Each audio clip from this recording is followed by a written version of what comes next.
This is the site of Alabama's only Confederate veterans home. The Alabama Confederate Soldiers Home operated for 37 years as a haven for many of Alabama's destitute Confederate veterans and their wives or widows. 22 buildings once stood on this 102-acre site, providing the veterans with a less institutionalized environment than veterans' homes in some of the other states. The structures included 9 cottages, the commandant's house, an administration building known as Memorial Hall, a mess hall, and a hospital. Elaborate water, gas, and sewage systems also served the complex. The Soldiers' Home began operation in May 1902.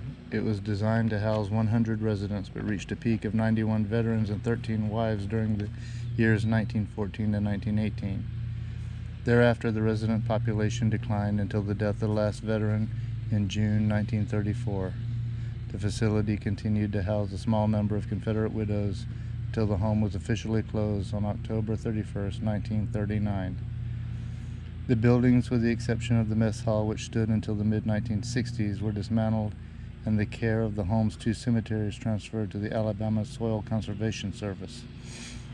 In 1964, the site of Alabama Confederate Soldiers' Home was preserved by act of the Alabama legislature and the establishment of Confederate Memorial Park as a fitting shrine to the honor of Alabama citizens of the Confederacy.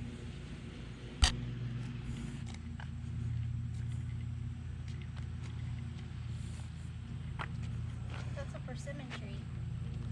Ooh. Right here? Uh-huh.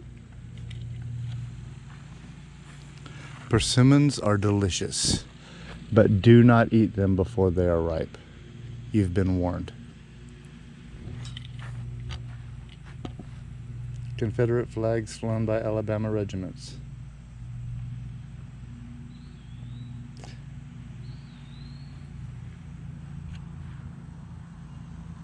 So we can't do an exhaustive tour of this place because we're actually on our way to Corinth, but we saw this by the road. We saw the sign and we came here, and it's way more than I expected. Yeah, I mean, we like cried. Yeah. This is the best. This is the best museum of this nature I have ever seen.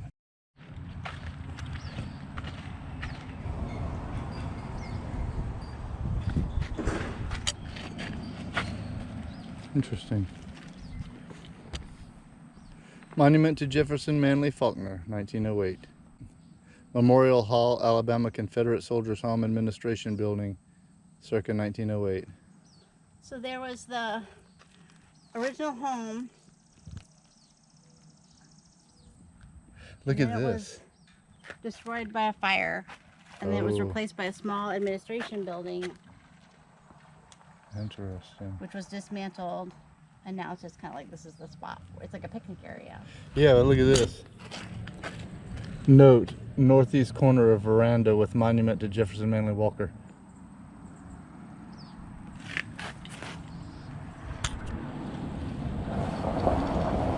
So the house was right over there. Fun. Okay, after the death of Jefferson Manley Faulkner, Soldiers' Home founder in 1907, the Soldiers' Home Board of Control commissioned this obelisk in his honor. The monument was erected in 1908 under the northeast corner of the veranda of Memorial Hall. This section of Memorial Hall, which served as a pedestal for the Faulkner Monument, stands just down the hill to the north. In 1967, the Alabama Division United Daughters of the Confederacy had the monument moved to its present location. Ah. Fun. But it was here. Gotcha. Interesting. There's a little map or something here.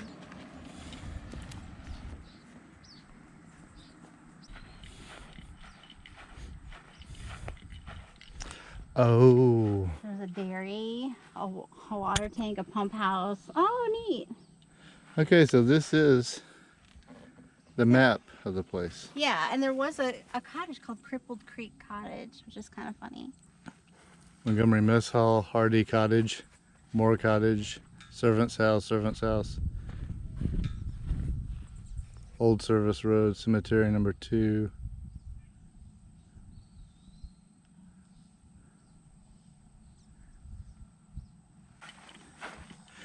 dog just run around here unfettered? I think so.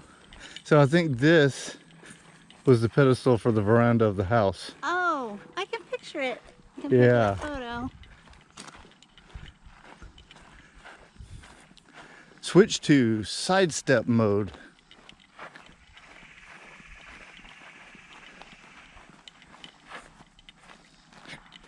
Now imagine it.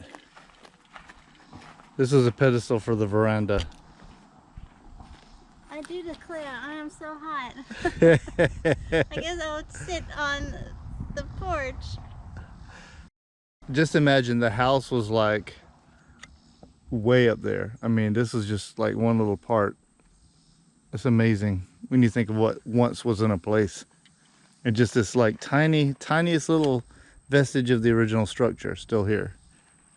Wow. There's some broken brick that's kind of thing you like. Oh, yeah.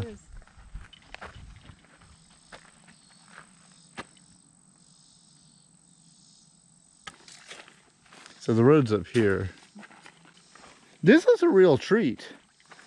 Like, we were on our way to Corinth and we took a detour because in a rage because there was bad traffic on the freeway. Yeah, construction, 30-minute And I was like, standstill. And then we pull off on this road and they're like, there's a Confederate old Confederate soldier home. Yeah. And Brian thought it was like one old Confederate soldier used to live here. And I'm like, no, it's like a home. And I think I knew what it was because my great-great-grandfather was a Union soldier. And he survived the war. And he was buried in an old soldier home. Like, that's where his grave is. But it's federal. Right. So I kind of thought, oh, this is a Confederate equivalent. How fascinating.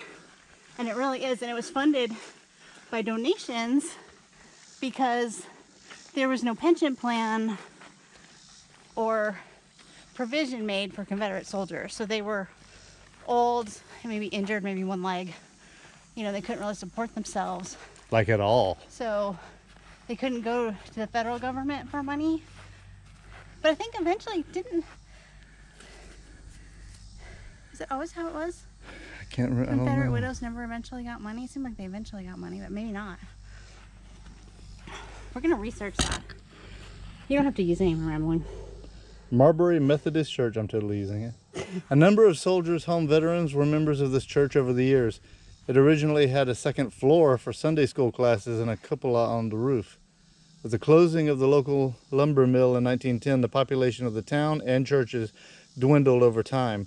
The church building was donated to the state and moved from Marbury to its present location in 1983. Unfortunately, by the time the abandoned building was donated, only the first floor could be saved. Wow.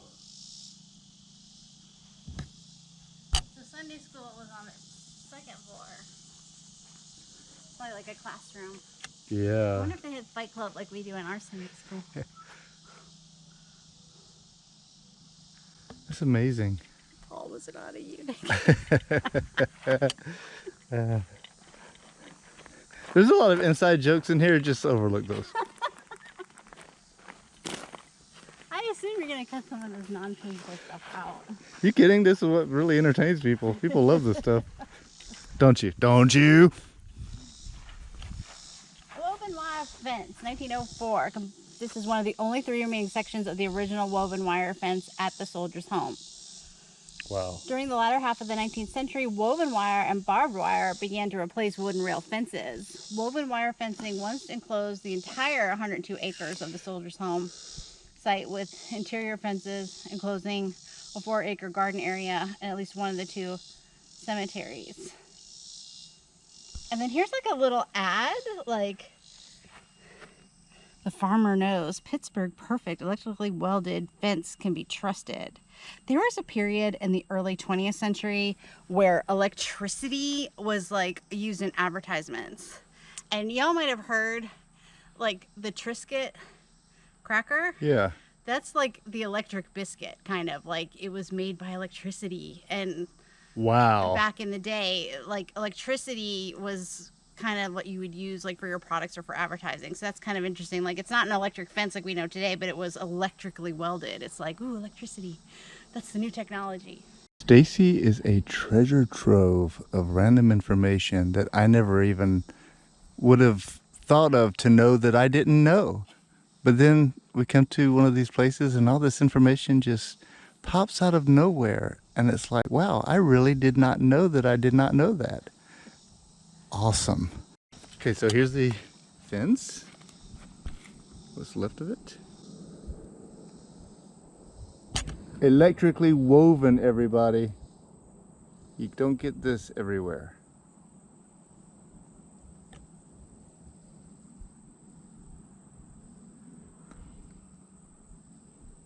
The only bit of it left at this location. Okay, so you can drive up in here. No, it just, look at that sign. But doesn't that mean that way? Not that way? Oh, does it mean both ways? I don't know, babe. Look at all those red circles with lines through them. I wouldn't drive either way. Oops. Oops, are we going that way or that way? I'm not sure. I see a wayside, so I have no idea where we're going. right. But I think this circles down and around. Oh, cardinal. More of Alabama's stunning wooded glory. Yeah.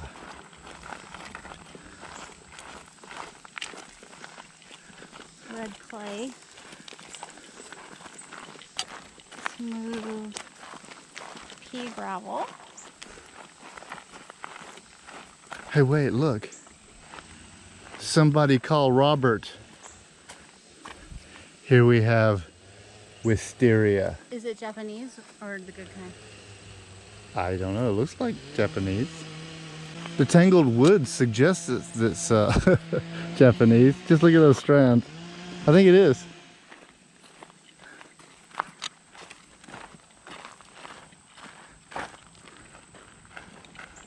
Here we have barracks, I think. This is cool. There's construction or something going on down here. Hey, what you doing? You working? Somebody get these clowns out of here. And I think all these are reconstructions. I don't think any of these are original.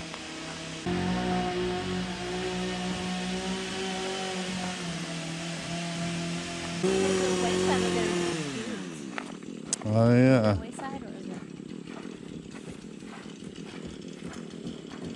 Where's the bumbling tubes?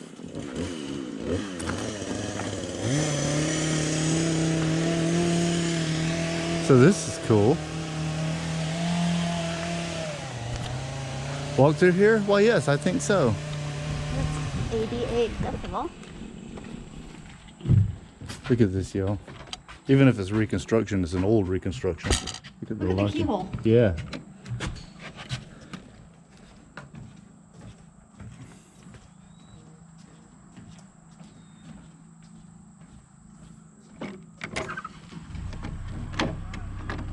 Locked. Shuttered window. Can you see inside?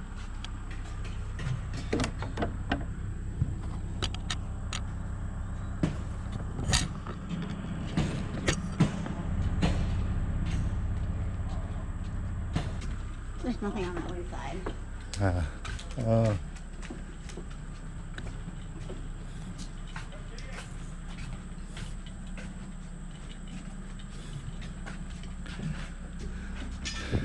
Like, look how rustic all this looks. Like, very rustic, right? Mm-hmm. All these elderly soldiers lived in here, and this was their, like, the stuff that they used, right? Mess hall, all that stuff. But to them, because they came from the 1800s, you know, most of them died in the 20s, this was all like standard. Yeah, state of the art. And this home was really attractive to people because it was really done very well. It wasn't like an institution like you think of an institution back in the day, right? it's even better than like a modern nursing home if you think about it, or assisted living, because it's communal, but you're out in nature. You can walk around. You can walk around or Yeah. get out in air real easy. Mm-hmm. And to us, it looks like substandard, but to them, it was standard because of the I time. think it looks, yeah, better than even now. I mean, elderly people aren't treated as well as animals do That's true. in modern times. You might have access to the best medicine, but are you getting outside? Are you getting fresh air? Yeah. Are you getting treated with any kind of respect? Yeah. I mean, it's terrible.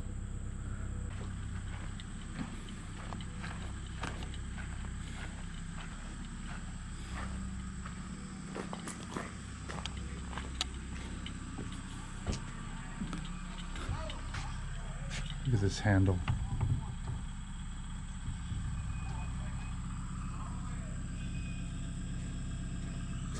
Look at the hinges.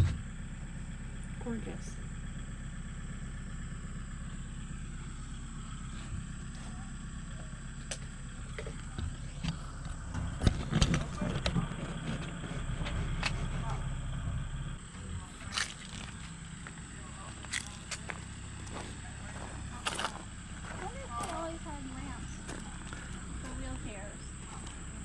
Good question. Considering a lot of these guys only had one leg or no legs. Like I wonder if those were added later for modern rules, if they had accommodations. I know it's probably on the map legend, but it would be nice if they would put a wayside on each of these to tell what it was. We left the map in the car because we're goobs. Look at this. This is so nice.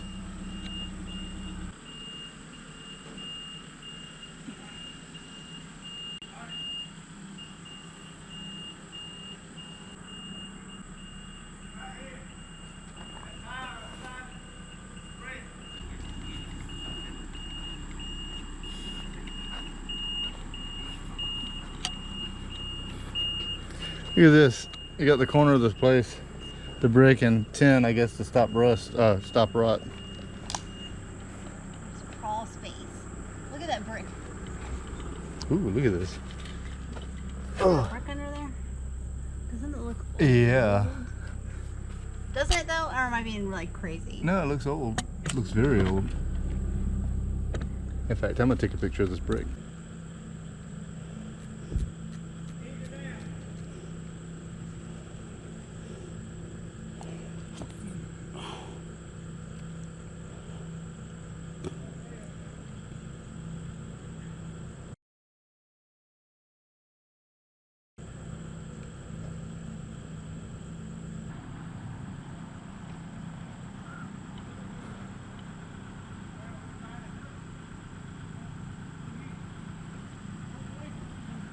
I gotta point out something real quick. If you notice the side of this building, so you have the boards, and I guess the seams are covered by other boards.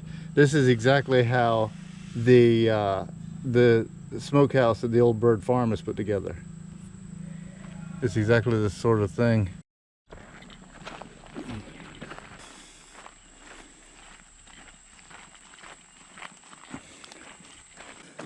And back up the road again, we find a wayside.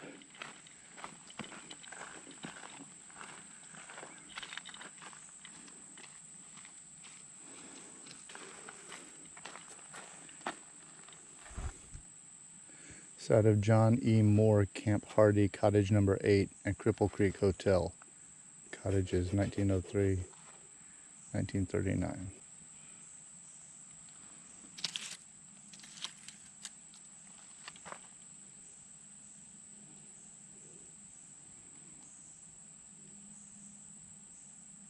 I wonder if the Southern Cross is like, you know what I mean, like a medal you get.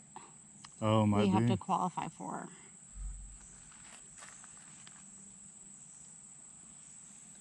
As the veterans died, the cottages became vacant and they were dismantled. Oh. It must have been a cozy place for a while, but then, like anything over time, all your friends pass away. It's pretty sad. And like, these days, we kind of sometimes preserve a place, But in those days, it was just move forward, move forward, move forward. It's not used anymore. You know, dismantle it and move on. Well, who knows what we're getting rid of today that we'll be sorry about later, though. Yeah. Like this old McDonald's was, you know, Yeah. important. Who knew? So we're standing here.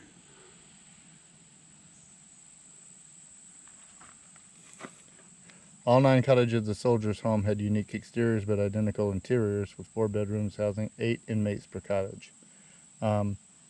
Near this sign stood the Camp Hardy cottage, named for the Birmingham UCV camp, which funded its construction.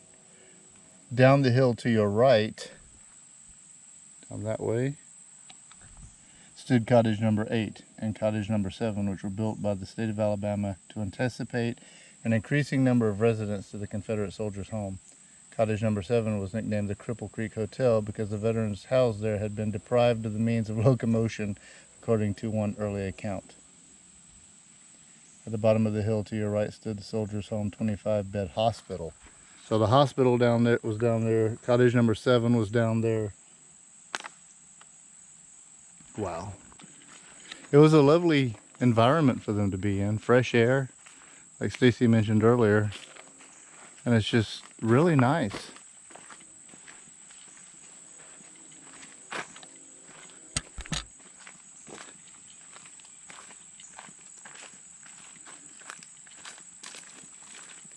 Like, there were these buildings down here, and you could come walking out here, and if you didn't have the wayside to tell you, you would never know there was anything ever standing here.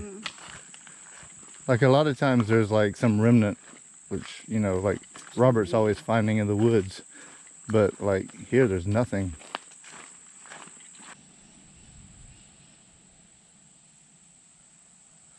What a beautiful late summer day. Well, there is some kind of remnant. There's a brick pedestal.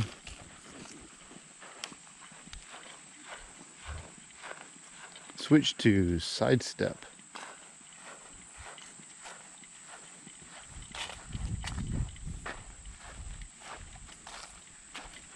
More scatter bricks. Yeah, so this is part of one of the buildings.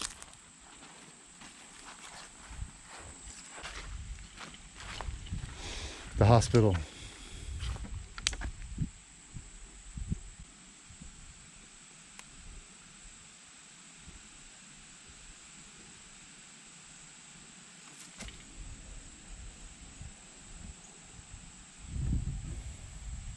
Had a screened-in porch.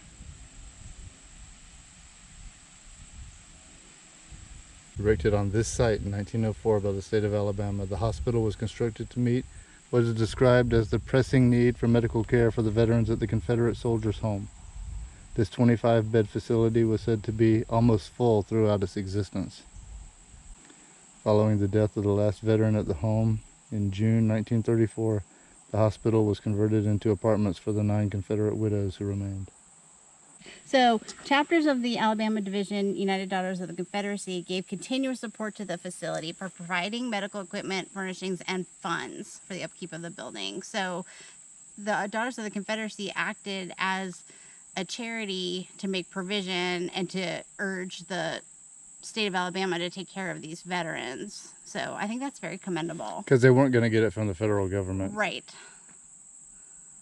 The building was dismantled shortly after the official closing of the home on October 31st, 1939. 5 remaining Confederate widows were taken to Montgomery under the care of the Alabama Department of Public Welfare.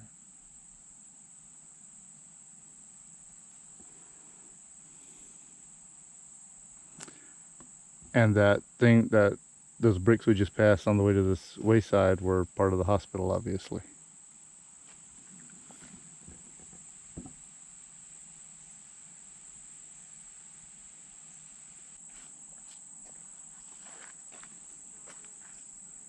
There's some kind of tree with a sign on it telling you probably what kind of tree it is.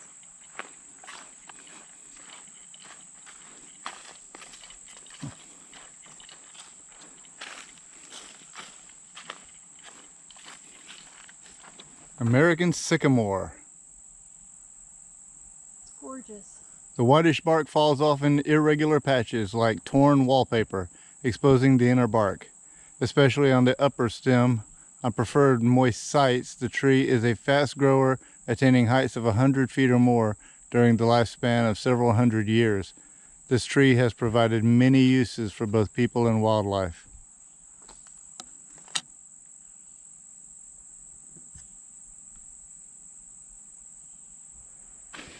And to give you an example, irregular sheets like wallpaper. Sycamore bark. I love this road.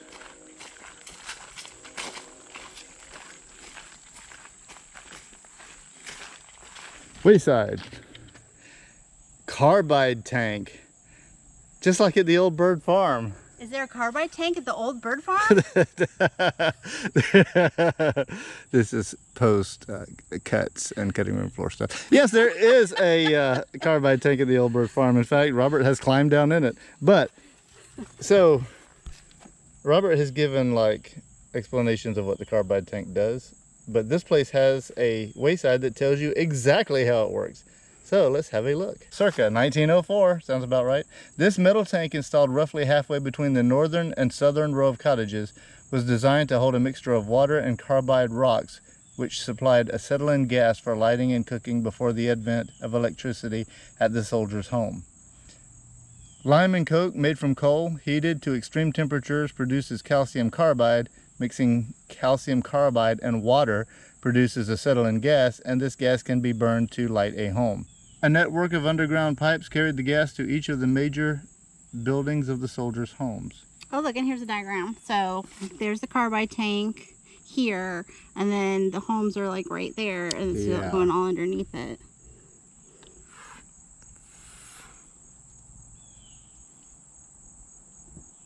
Ooh, Union Carbide. This is an ad from 1922. There used to be a Union Carbide in Columbus. This shows how it works.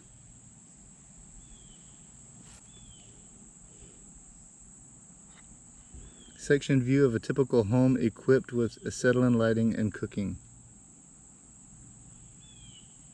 Fascinating. And up here, it looks like there's something. So the birdhouse had that kind of lighting? It did, back in 1904. Is there a carbide tank on the bird farm? There is. It was just this thing that looked like a planter. It was covered with like scrap foliage or whatever. And we were curious about what it was. And Robert dug it up to find out that it was a carbide tank. Is it safe to dig up? Yeah, it's so old, like there's no carbide in it anymore. And like you can actually use the water out of it to like water plants and stuff because it just constantly fills with water. Oh. All right, so just gonna circle around because there's a wayside up there. I don't know what this is. This thing that looks like something from a sand and gravel company actually is the foundation of the mess hall.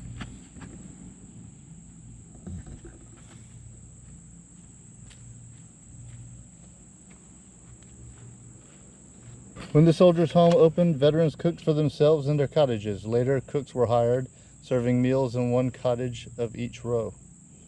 Around 1920, the mess hall was constructed, providing the most efficient method of serving meals at the soldiers' home. In 1929, due to the dwindling soldiers' home population, the mess hall was closed, and all meals were served in the hospital dining hall.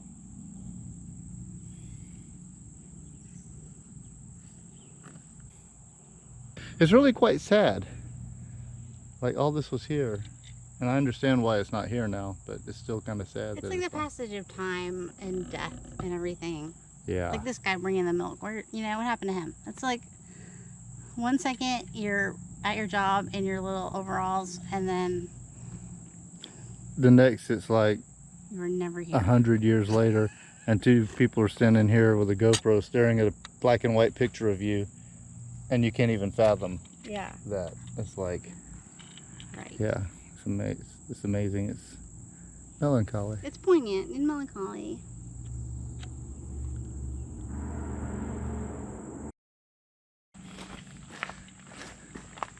Side of the Ellie Moore, Fox Mall, Lizzie Cameron. The Blue and the Gray, Flowers and Last Chance Cottages, 1902 to 1939.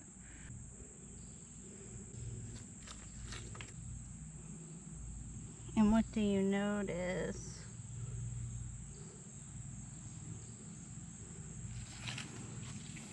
What jumps out at you about this? What's what? What jumps out of you about out of that? The Blue and the Gray? Yeah. So, one cottage in the middle of this row was unique because it was a gesture of brotherhood and reconciliation. Interesting. Because you think, why was it called the Blue and the Gray? That's why. Because there was reconciliation. Yes. Because the soldiers in the trenches and on the battlefields, like, they reconciled and they moved past it. Yeah, like in no way would you have to like have a building called the Blue and the Gray at the Confederate old folks home. Nobody would expect that. It's just kind of nice. It is very nice. So it shows that it's genuinely important to people. Now, if we could just stop fighting the Civil War today, that would be awesome.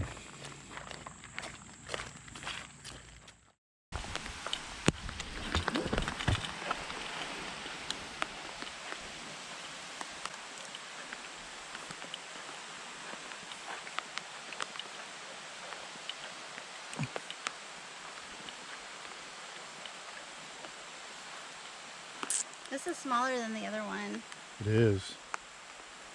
John B. McCrary, James McGee, Wesley E. Ezekiel,